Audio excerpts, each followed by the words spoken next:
আসসালামু আলাইকুম। এটা শুধু একটা নাটক না, একজন মায়ের দীর্ঘশ্বাস, অপেক্ষা আর ভালোবাসার গল্প। মায়ের সন্তান নাটকটি কবে আসবে সবকিছু জানাবো আজকের এই ভিডিওতে। তো ধৈর্য ধরে ভিডিওটি দেখতে থাকুন। হিমি বয়স কম, তাই হয়তো বুঝতে শেখেনি জীবনের মূল্য। বন্ধুবাহিনীর সাথে সময় কাটানো, ফোনে ডুবে থাকা, নিজের স্বপ্ন সবকিছুই যেন তার কাছে সত্য। কিন্তু ঘরে ফিরলেই দাঁড়িয়ে থাকে এক শক্ত দেয়াল, মা। মা মনিরা মিঠু, যার হাতে দণ্ড, মুখে কঠোরতা, কিন্তু মনের গভীরে অগাধ ভালোবাসা।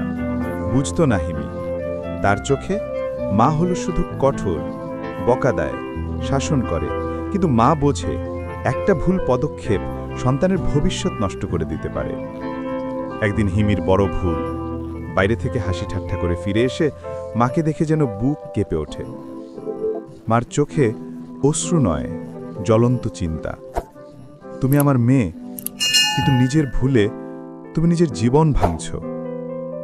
হিমি কান চেপে ধরে, মুখ নামিয়ে দাঁড়িয়ে থাকে। মা রাগে কথা বলেন, কিন্তু শাসনের ভেতর একটা নীরব বাক্য লুকানো থাকে, আমি তোমাকে হারাতে চাই না।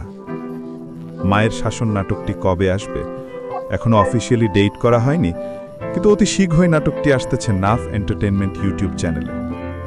এই নাটকের প্রতিটা দৃশ্যে একদিকে মায়ের শাসন, অন্যদিকে সন্তানের বিদ্রোহ, দুটি মানুষের দূরত্বকে ধীরে ধীরে কাছে আনে।